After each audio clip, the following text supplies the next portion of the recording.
This is going to be the first of our two-part series on the two-state solution. Of course, that has been in the news a lot with the conflict that is raging in Israel and in Gaza, and a lot of the members of the international community are trying to compel on Israel, or at least to bring to the forefront this idea of a two-state solution. So I prepared for y'all on the Jewish History Podcast. I prepared a two-part series on the two-state solution. They've both been recorded, and please God, they will both be released this week. And they are released this week in tandem in honor of the Torch fundraiser that's happening this week. Our organization, the organization that I work for, it's Torch. And we have the Torch Center here in Houston, Texas. And this is a nonprofit, meaning that the only way that we can support our staff of the great rabbis and rebbitzins and pay the rent and do all the wonderful work of Torch, it's only via the generosity of our friends and supporters. We don't charge for our classes. We don't charge for our podcasts or for our facility here at the Torch Center. We don't have membership. Once a year, we reach out to our friends and our supporters and our listeners, and we ask them for their support. And that's happening right now. It's an online fundraiser. The website is givetorch.org. I'm going to have a link in the description of this podcast.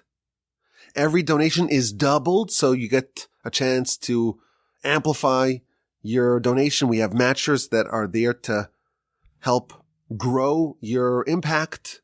If you want to support the great work of Torch, of course, there's the Jewish History Podcast, and there's the entire suite of other podcasts here from the Torch Center in Houston, Texas. The way to do that, if you want to support us, is to please hit the pause button and visit givetorch.org and give what you can give to support the great work of Torch and the Torch podcasts and the Jewish History Podcast. And I know that I've kind of struggled to record the podcasts the last couple of months or years, but this is going to be the fourth episode that we recorded since October 7th. And again, there's going to be, please God, another one this week. It's already been recorded. So hopefully we're picking up some momentum here on the Jewish History Podcast, but give us a boost. There's actually a page on our fundraiser at givetorch.org where you can support the Jewish History Podcast, and you could show us how much you enjoyed the Jewish History Podcast, and that will give us a little boost of encouragement to make sure that we continue producing the Jewish History Podcasts. So visit the website right now, givetorch.org. And of course, my email address is rabbiwolbe@gmail.com. This Jewish History Podcast is dedicated by my dear friend Yaakov Beis in loving memory and Leila Nishmas, his grandfather, David ben Ephraim Abba. May his soul be elevated in heaven. In the aftermath of the worst Palestinian terrorist attack on Jews, in an absurd twist of events, in a bizarre twist of events, many in the international community are calling for the recognition of a Palestinian state. Instead of seeking ways to punish the Palestinians for their evil, unconscionable crimes, the international community is seeking to reward them. Instead of viewing October 7th as the best example, perhaps, of why the Palestinians are unworthy of statehood, and maybe taking the possibility of a Palestinian state off the table, for some incomprehensible reason, the international community, the Americans, the Europeans, they began to talk in recent months about Palestinian statehood. And some went even as so far as to say that unilateral acceptance of a Palestinian state, even without a deal with Israel, that's a possibility. Just a few weeks after the brutal massacre of innocent people, more than 1,200 men, women, and children in some of the most horrific ways, the American president said that we need to renew, this is a quote, we need to renew our resolve to pursue this two-state solution where Israelis and Palestinians can one day live side by side in a two-state solution with equal measure of freedom and dignity, 2 states for 2 people. And then he ended, and it's more important now than ever. The American president said, it's more important now than ever to pursue a Palestinian state. Like now, that these monsters murdered more than 1,000 innocent people, beheading and murdering and burning babies and raping women, going door to door to kill Jews. Now more than ever, it's important to try to give the Palestinians a state. It's absolutely absurd. Just a month ago, there was a report that the United States Secretary of State, he asked the State Department to, quote, conduct a review and present policy options on possible U.S. and international recognition of a Palestinian state after the war in Gaza. What this means, I don't know, but most likely it means to withhold the veto on the United Nations Security Council vote admitting Palestine as a full UN member state. Now, it's not just the Americans, the other allies, so to speak. The British Foreign Secretary David Cameron said in recent weeks that the United Kingdom is looking perhaps at recognition of a Palestinian state. Now, of course, this prompted a ferocious response from Israel.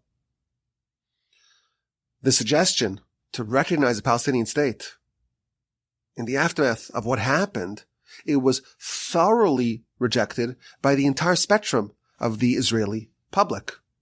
And the politicians denounced it, both those who were in the government and those who were out of the government. And there was a vote that passed overwhelmingly in the Knesset that stated clearly that Israel thoroughly opposes any unilateral recognition of a Palestinian state. If there's going to be a deal, if there's going to be some accord with the Palestinians, it must be done through negotiation between the two sides and not dictated upon it by the international community. And this whole subject sprung up in a seemingly coordinated way. And it's not clear to me if this is just, political expedience, political posturing. Is it perhaps a threat to Israel to don't finish the job in Gaza? But regardless, this is a terrible idea. And I'm willing to go out on a limb and say that a Palestinian state, it's not going to happen in the foreseeable future, likely never, because it's just a terrible, awful, no good idea. For a very long time, there's been this idea, this proposal, some version of it, a two-state solution. We only have one land, and they claim it, and they claim it, and they each maybe have historical claims. We're not going to go back thousands of years and figure out who the proper owner is. Let's just carve out space for both of them.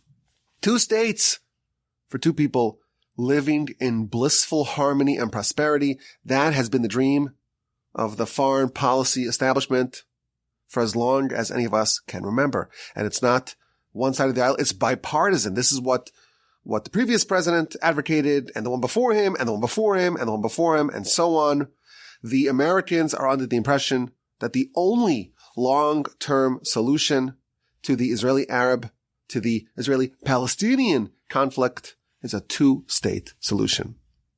One of the members of the administration said just recently, quote, the only long-term answer to peace in the region, for Israel's security in the region, is a two-state solution. But the truth is, this is not a solution. This is actually something that would exacerbate the problem. There are other solutions that will actually work.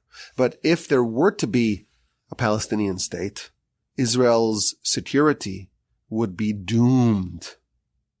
If there was an Arab state that's so close, striking distance, within a stone's throw of Israel, Israel's security would be shattered.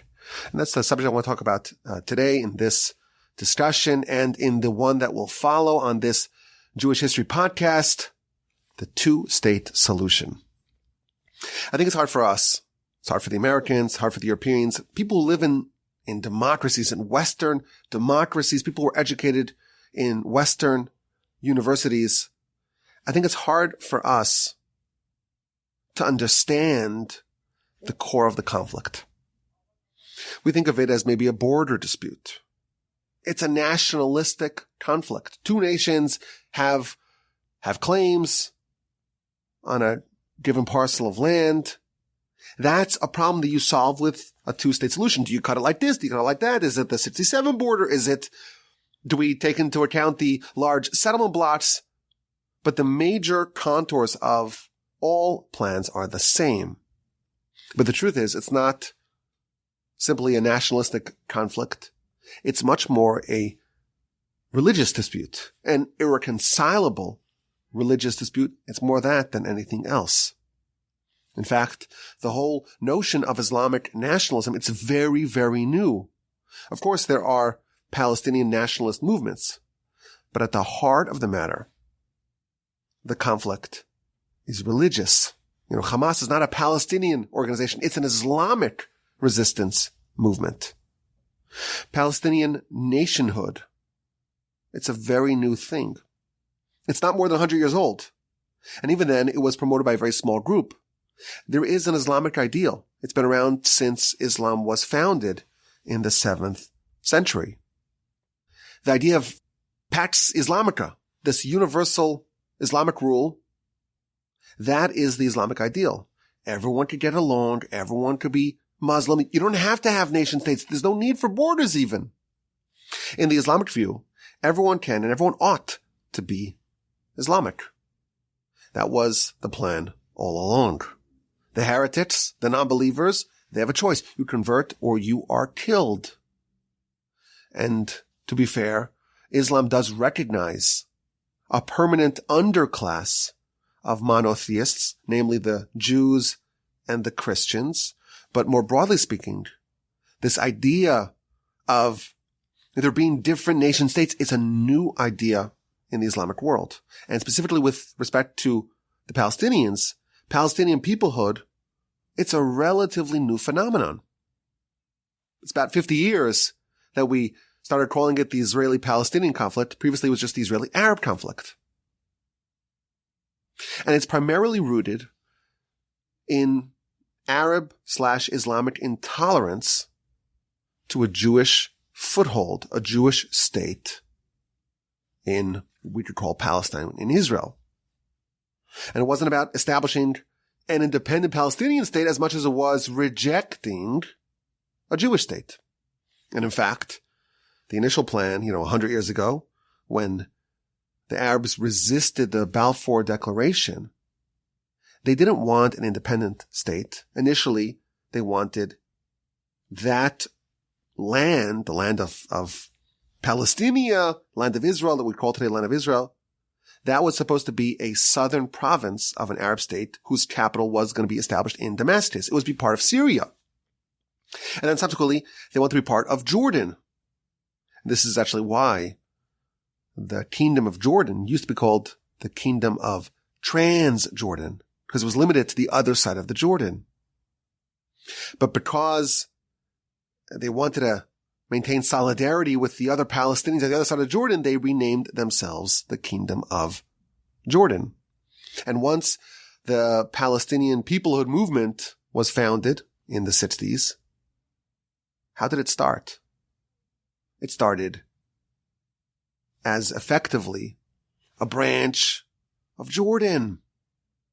You look at the Palestinian flag and you compare it to the Jordanian flag.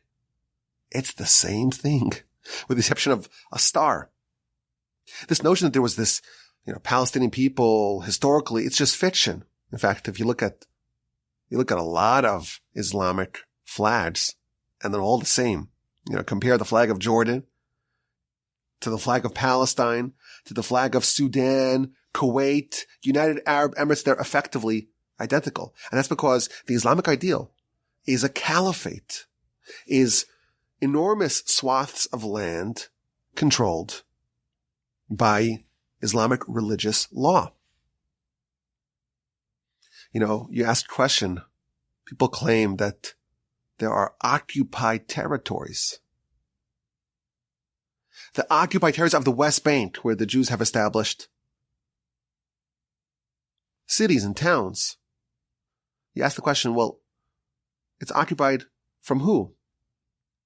Is it Jordanian land that we're occupying? Is it Palestinian land? There was never a Palestinian state in history. Prior to 1967, this land was controlled by the Jordanians. The Jordanians are not even making a claim on it. They don't want it back. The truth is that we see a difference. They don't. It's Islamic land in their view, and it must be controlled by an Islamic power. And that logic that assigns the term occupied, that actually would apply to all of Israel, as we shall see.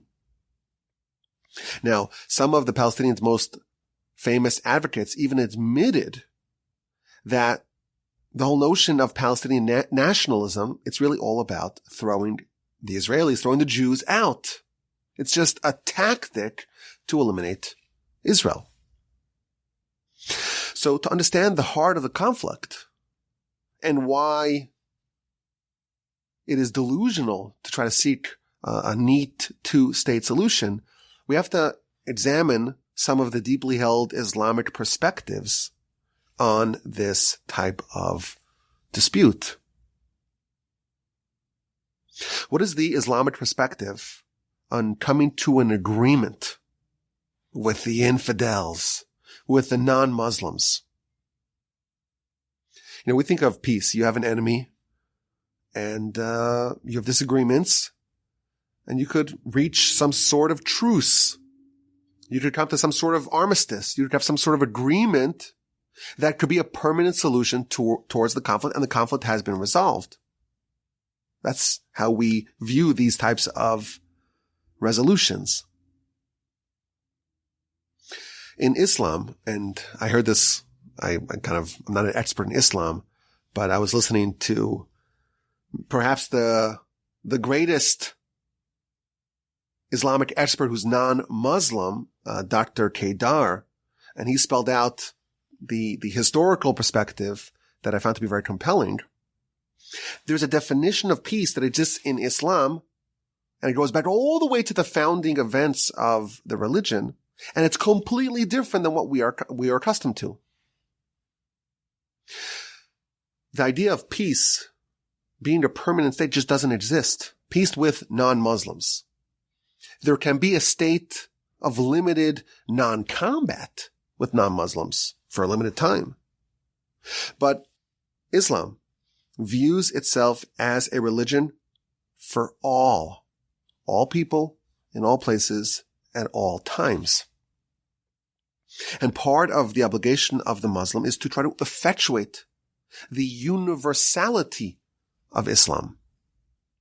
And the notion of accepting permanently non-Muslims, and especially in land that was previously occupied by the Muslims, that is totally anathema to them. So what do? How do you come to an arrangement with an enemy that you cannot vanquish, but you can come to any permanent solution that permanently accepts them? So there's this concept. It's called a temporary peace. And that means you're accepting this entity, this non-Islamic entity, temporarily, until the time is ripe that you can eliminate them. In the Islamic mindset, and I think this will be accepted, by the way, it's not just us as Jews talking about this. This is accepted by the Muslims. There is Islam, and that is the permanent law. And then there's the obsolete religions, and they must be banished. He said the Arabic words for this. There's the din haq and the din batal, which means the obsolete religions that must be gotten rid of, and then there's the permanent Islam. And thus, the Muslim cannot have a permanent agreement with the non-Muslims. And of course, this remains unspoken because, this ideal is not at all compatible with modernity. He pointed out in his presentation that there actually was, or maybe is, a modern Islamic movement that did draw their political philosophy from the actual Islamic sources, and that is ISIS. ISIS was following the letter of the law, and that's why they were so thoroughly rejected by everyone. But what does it mean to have a temporary peace? If you cannot eliminate the heretic, there's this concept of tolerating them until you can destroy them. And the precedent of this goes all the way back to the founding of Islam. Muhammad was booted from Mecca by the heretics, and he made several attempts to try to recapture Mecca. And he went in the year 628, he went to try to attack it, and he discovered that his forces were outnumbered and outgunned, so he struck a deal. This is the Treaty of Al-Hudaybiyah. I'm probably mispronouncing that. 9 years, 9 months, and 9 days. They made a truce, an armistice, for 9 years, 9 months, 9 days, the old 999 plan. For about 10 years, they're not going to fight. Now, did Muhammad keep his word? Absolutely not. Once the people in Mecca were lulled into complacency, they were convinced that Muhammad would not threaten them, so they loosened their defenses, they went on trips of commerce, and that's when Muhammad attacked. And this is viewed as legitimate in Islam. Everything that Muhammad did, he was infallible in the eyes of the Muslim. It's legitimate to deceive the heretic and to give him a false sense of security that you are at peace with him and you accept them. And thus in the year 630, so this is 2 years into the 10-year peace agreement, Muhammad attacks Mecca, conquers it. All the heretics, all the idolaters are given an option. You can convert or you'll be slaughtered. This is the philosophy of Islam towards unconquerable heretics. There's a policy of temporary peace. And you wait. You bide your time. And whenever there's the ability to place the heretic, the infidel, in their place, you do it even if it is in the middle of the duration of your peace agreement. That's the precedent of the treaty that Muhammad signed. Now, Israel actually has some peace agreements with Islamic countries. They have an agreement with Egypt, for example. What's the nature of this agreement? So, of course, as Westerners, we think, okay, there's an agreement. Everyone is happy with the terms and everyone's at peace with it. Dr. Kedar pointed out that the Egyptian ruler, Gamal Abdel Nasser, he went to the Sunni religious council and they issued a ruling, an Islamic religious ruling, that Egypt is mortal enemies with Israel forever until one of two things happen, either the end of time or the end of Israel. That was the religious ruling given to Egypt. Now we know that Egypt actually has a peace agreement with Israel. So we would think that that's the agreement, the peace agreement, that's a repudiation of that religious ruling.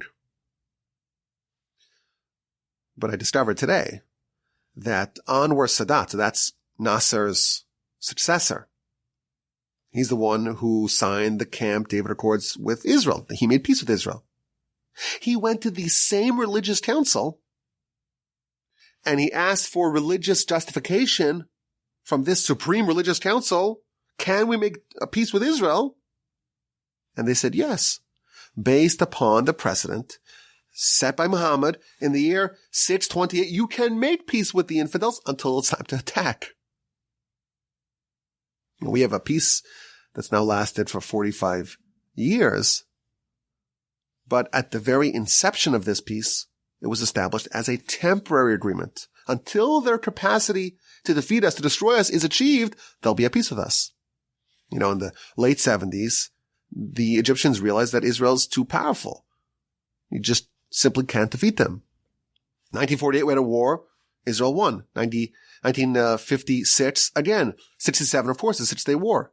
The War of Attrition did not accomplish any of Egypt's goals. And even the Yom Kippur War, that Egypt launched the surprise attack and was very successful in the initial phases of the war ended when Israel was on the doorstep of Cairo. So what's the solution? To create a treaty of the sort done with the heretics of Mecca. And the same religious authority that declared Israel as the mortal enemy forever, they said you can make peace because that's not a repudiation. It's a step towards its fulfillment. Now, this is not just the policy of the Egyptians. When Yasser Arafat, the Palestinian, when he started the peace accords of the Oslo Accords in the 1990s, what was his justification? How could he make a religious claim to make peace with the Zionists? It was also based upon this same precedent from 628, the same treaty. So this idea that, or this notion that the Palestinians, they simply want to live in peace and they'll just accept us. They'll accept Israel as a legitimate Jewish state on formerly Islamic lands. I'll never pounce. I'll never attack. It's just laughable. It's naive folly. Prior to this devastating attack in October, it was a time of heightened intranational infighting. There was, of course, this judicial reform that was very controversial, and there was an unprecedented amount of discord amongst the Israeli public. Many have attributed the attack to the perception of weakness in the eyes of the Arabs, how they viewed Israeli society. If there's protests and there's threats to boycott military service and reserve duty, maybe the argument goes that they saw that this was a time of weakness and it's time to attack. And that's the perception forever in the eyes of our Islamic enemies. They all say from the river to the sea. And you look at the emblems of the Palestinian Authority and Hamas and everyone, it's the whole state of Israel. And if we were to sign some sort of two-state solution, the fundamental perception that they are at permanent war with us and the treaty is only temporary, that will endure. We have a concern, and it's not a theoretical one. We have a belief. We understand. If you live in the Middle East, it's not the same thing as living elsewhere. And you understand, the Palestinians are nowhere near accepting a Jewish state and living peaceably next to their neighbors. What do they believe? What do the Palestinians think? What is the attitude of these millions of Arab Muslims that live in Greater Israel? So, of course, the Palestinian territories, there's Gaza, the Gaza Strip, that's been run by Hamas since 2007. And then there's the West Bank, Judea and Samaria. And that's broken down to area A, B, and C. And it's run by the more moderates. It's Fatah. It's the Palestinian Authority. What do the people in the streets believe? What's the rank and file? What do they think? How do they view their Jewish neighbors? The Americans, the Europeans, they want a two-state solution. Let's have everyone live in peace side by side. Is that possible? There were several polls that were conducted in the aftermath of October 7th, just to gauge, Palestinian sentiment. Across the board, the Palestinians viewed the massacres of 10/7 as legitimate, and they celebrated it. More than 1,200 innocent people were brutally murdered. Over 200 Israelis taken hostage, children, the elderly, civilians tortured and raped. More than 80% of the Palestinians in the West Bank they support this. It's a crazy thing to even suggest that there could be peace between these two peoples. And by the way, an amazing statistic. The popularity of 10-7 in the West Bank, in the more moderate bastions of Palestinians, it's actually higher. It's more popular in the West Bank than it is in Gaza. This, in their eyes, is legitimate resistance to the, quote, Zionist occupiers. Hamas is very popular in the West Bank, in Judea and Samaria, and the popularity of Hamas rose in the aftermath of 10-7. You want to be popular amongst the Palestinians? How do you boost your poll numbers? How do you win over public opinion? By killing innocent Jews in brutal, macabre fashion. There's no partner for peace here. There's another poll that I read about. They asked the Palestinians in the, quote, West Bank, who should lead the Palestinians? Who should be in charge? So the two top vote getters, one got 44% and one got 42%. One was Ismail Haniyeh, the head of Hamas, okay, terrorist. And one is Marwan Barghouti, also a terrorist. People whose hands are dripping with Jewish blood. And at 6% comes in the Holocaust denier, Mahmoud Abbas, the head of the Palestinian Authority. Where are the candidates that can lead these people towards peace? They just don't exist. Abbas, Mahmoud Abbas, Yasser Arafat's successor, he's like in year 20 of his 4-year term.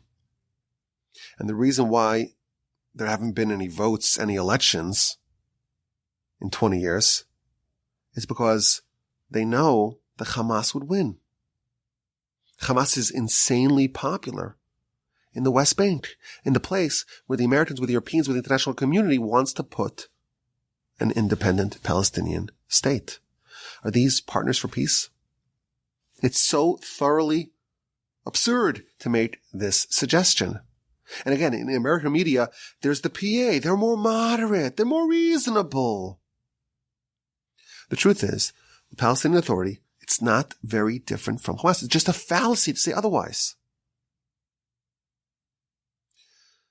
A large percentage of the Palestinian Authority's budget, 7%, and probably went up big time since October 7th, 7% of the government's budget goes to pay stipends to families of people who killed Jews. These are the moderates. Who do they pay? Where does the money go for? It goes to those who kill Jews. Israeli journalist Amit Segal calculated what would 7% of the Israeli budget cover. It covers the ministries of welfare, absorption, science, culture, sports, agriculture, and higher learning combined. And all that goes to pay stipends for murderers. If you want to make it big, as a Palestinian who make a lot of money, you're incentivized to murder Jews. And this is baked into the culture. And who do they admire? Who do they hold in high regard? What entities are viewed as being legitimate, as being admirable in the Palestinian world? Listen to this. This I got to kick you out of here. They made another poll. Listen to this. Who did the Palestinians look up to? Which entities in the region? So the top 4 vote getters, the Qassam Brigades, terrorist group, Islamic Jihad, terrorist, Al-Aqsa Brigade, and Hamas. Those are the only 4 entities that achieved popularities over 75%. And coming in at 0%, exactly 0, not a single one looks up to this entity, the United States of America. Together with Israel, both at 0%. And at 2%, United Arab Emirates. And at 3%, the United Kingdom. Oh, and Saudi Arabia. So the Americans are bending over backwards trying to help, trying to give them money, trying to give them support, twisting Israel to support them. 0% popularity in the eyes of the Palestinians. And who is popular? All the various terror organizations. And of course, this should come as no surprise. Valuing terrorism, it's baked into the educational system. It's baked into the religious system, in the culture in Palestine. They lionize terrorism. Who are schools named after?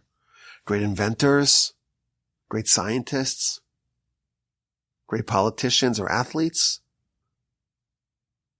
great business leaders. Schools, streets, squares, they're named after shaheeds, people who died killing Jews. They're willing to worsen the lives of their populace just to kill some Jews. And these are people we're going to make peace with? You know, people like us in the Western world, after the events of October 7th, we struggle to figure out, like, what was their rationale? What was their game plan? What was the strategy? What are they thinking? What was the long-term plan here? The truth is, we know what the long-term plan here is. They've been saying it explicitly all along. Who do they lionize? Who do they glamorize? Who do they hold in high regard? Jihad, killing Jews. And this is not something you make peace with. This is something you destroy. You've heard, I'm sure, people saying, Hamas is not something you could destroy. It's an idea. You can't kill an idea. So first of all, this is an idea. This is a real creative idea. Oh, brilliant idea to kill Jews. But you know what else is an idea? Nazism. There are certain ideas that you must do whatever you can to uproot and to eliminate. You cannot tolerate this. They cannot endure. The notion that getting rid of Hamas, along with, of course, the inevitable civilian casualties, that's going to only strengthen Hamas, and therefore it shouldn't be done. That is as risible as saying, oh, if we bomb Germany, that's only going to encourage future Nazism. In my opinion, this is a very helpful way to think of Hamas. But again, Hamas is not so far from all the other groups of the Palestinian leadership. They're Nazis with just less capabilities. Do you imagine for a second that if Hamas had the ability to do their atrocities on a larger scale, you think they would refrain from it? You don't think if they could herd all of us into the gas chambers, they'd do exactly that without a moment of reflection or regret? You think if they had nukes, they wouldn't use it on us? But again, it's not just Hamas. Hamas, they're not the outliers. It's baked into the entire system. You have the PA, you have Hamas, you have the West Bank, you have the Gaza Strip, and it's effectively the same. Yes, they use different tactics, and yes, some are more overt of their plans, but fundamentally, they're the same. If you were to have a Palestinian state, it would irreparably and catastrophically endanger Israeli security. Just think of the proximity of the West Bank, of Judea and Samaria, to major Jewish centers.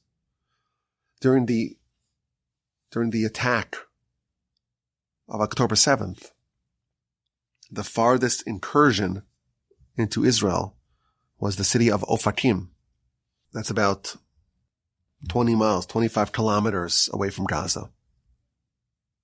Tulkarem, a city that's just brimming with terrorists, it's 14 miles from Tel Aviv. What about all the other cities? Ra'anana, Kfar Saba, Afula, Beersheva.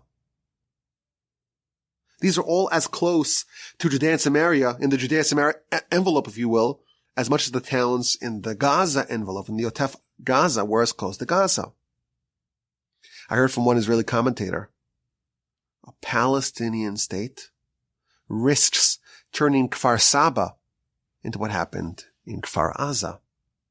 There were only 5,000 people in the Gaza envelope. There are millions living the same distance from the borders of a would-be Palestinian state.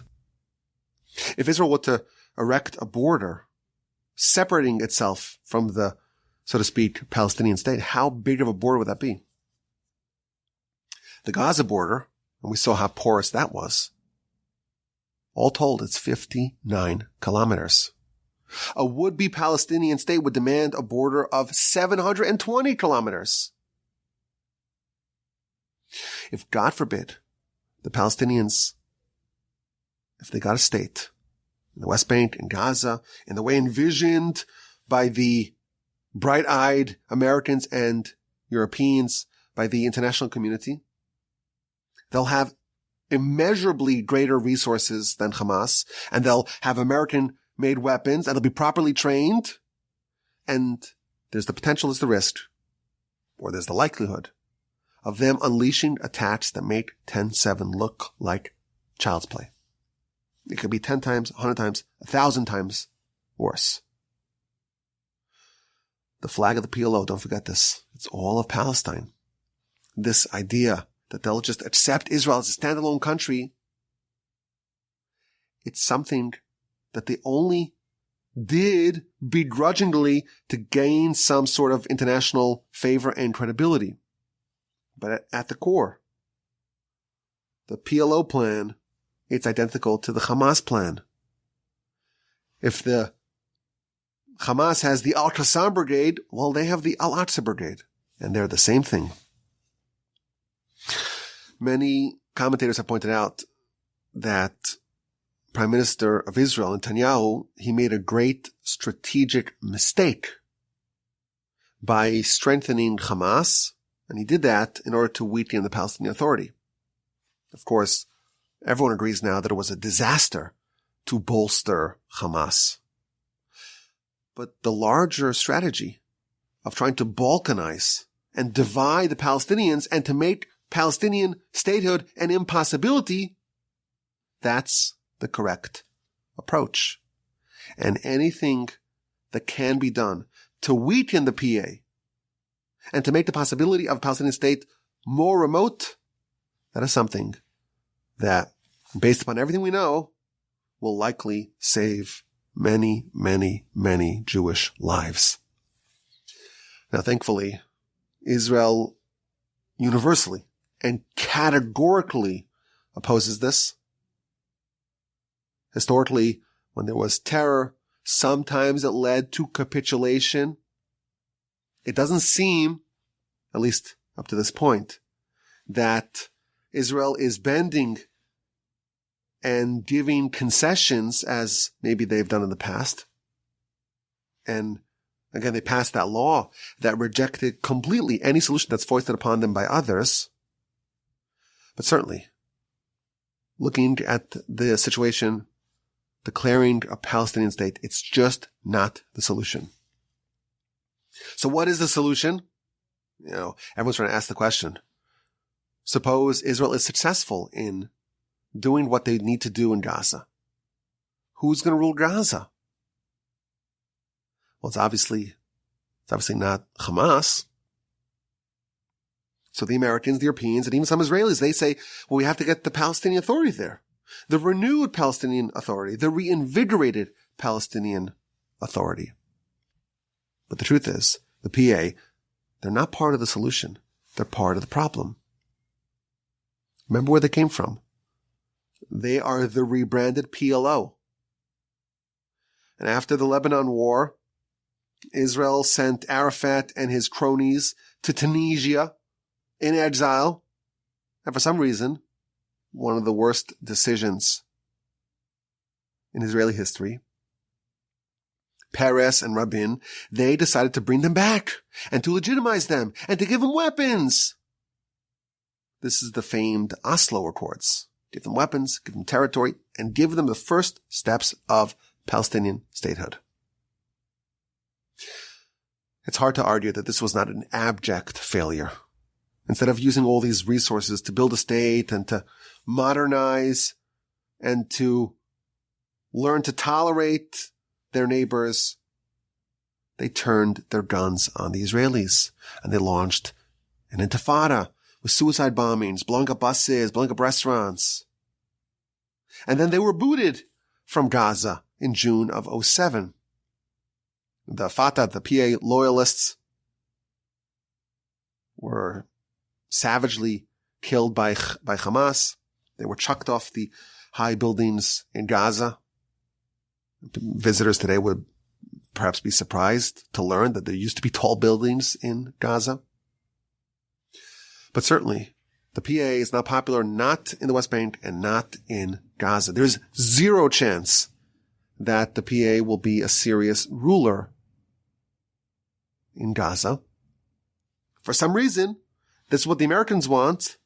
This is what the Americans want. It's not going to happen. So what's the alternative?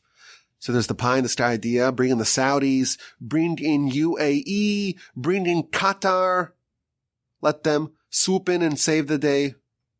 It's not the solution either. Not for Gaza, not for the Israeli-Palestinian conflict. There's been talk of a two-state solution for a very long time. It's not a new idea. It's a very old idea. And I have to say, it makes sense on paper. It's a neat resolution. There's two peoples living in the Holy Land, and they've been fighting over it for a long time, and we're not getting into who's right and who's wrong. They both have legitimate claims. We're not going to debate 1,000-year-old claims. Let's give it to them both. That's the basic idea. And over the past century, there have been all sorts of proposals, and every single one of them was dead on arrival. And certainly, every time the Jews, perhaps foolishly, perhaps aspirationally, perhaps because they were so moored, they were so fastened, they were so connected to this false conception that peace is possible under the current circumstances, they always accepted it, and the Arabs always rejected it. And we'll see more about that, please God, next time. We'll go through the long and tortured history of the many, many, many two-state solution proposals. But every single one of them was rejected. Because, fundamentally, a Jewish state, it's not tolerable to them. Even if the Jewish state is a square inch on the beach. We have to remember that. We have to believe our enemies. If there's anything that we need to know from Jewish history, is that it's a very, very good idea to believe your enemies when they lay out their beliefs and their plans. It's not always hyperbole or electioneering. We're Jews. We want peace. Israel made a decision. Some would argue bravely. Others would label this as naive. They made a decision to say that we're open for everyone. It's a Jewish state, but if you're Christian, if you're Muslim, if whatever you are, you can live here. And you're granted equality. And they bend over backwards to accommodate the Arabs. Arabic is official language. There's full citizenship rights to all.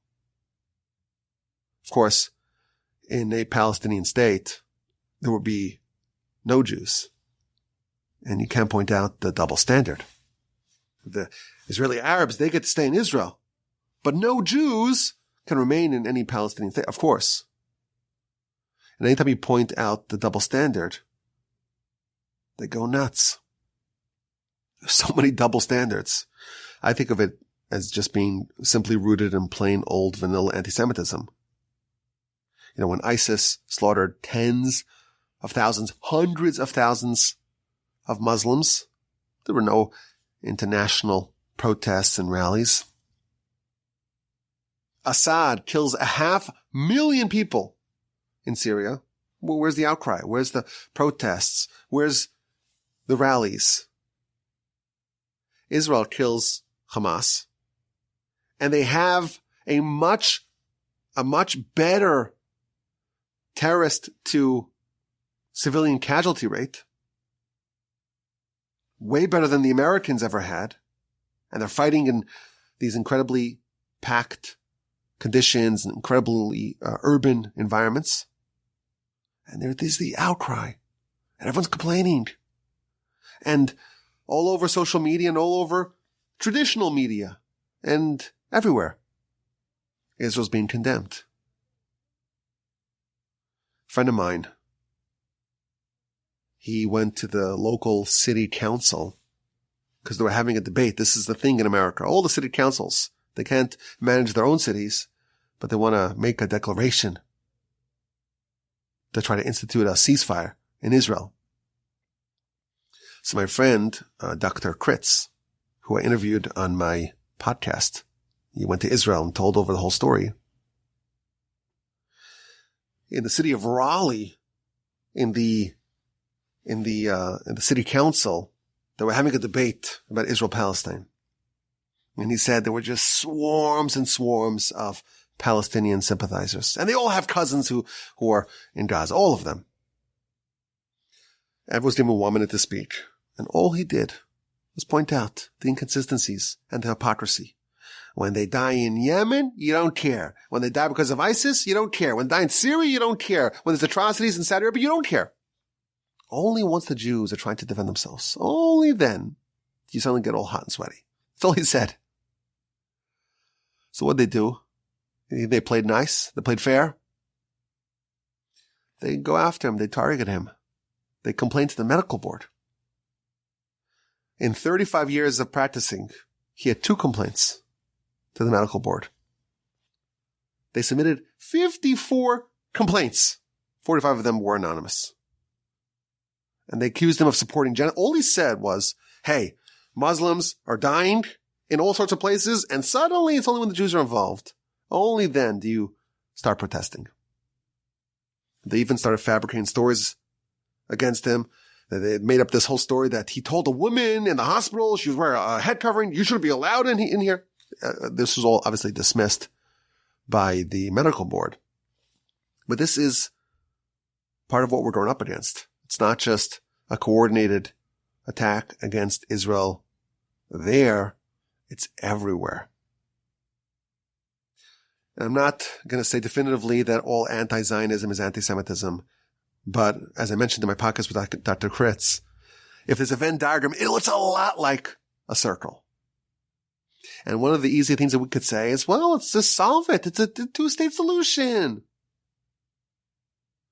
And it's been tried, it's been proposed dozens of times. And each time it's a little bit different, but it's essentially the same. And it's never worked. What will work?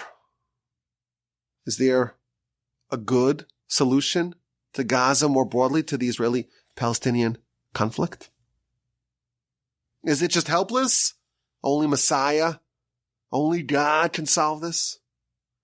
Next time in our Jewish history series, next time in the Jewish History Podcast, we're going to propose some solutions. We're going to go through the long and tortured history of the various proposals and why they failed, why they were doomed, and what could possibly be a good solution going forward.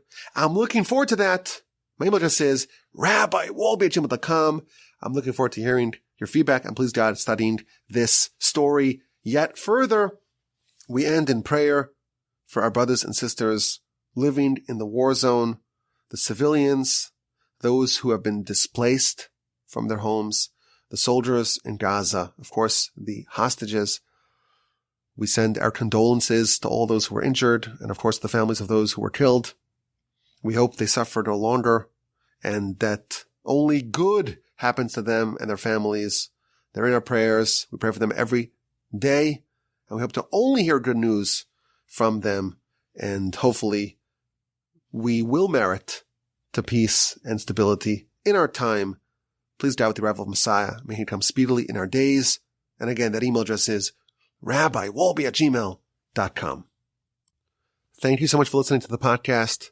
Again, the website for the Torch fundraiser, for the annual Torch fundraiser, is happening right now. The website is givetorch.org. Every donation is doubled. Please visit givetorch.org. The link is in the description. Give a click on the link and give what you can give and support the great work of Torch in 2024. Again, the website is givetorch.org.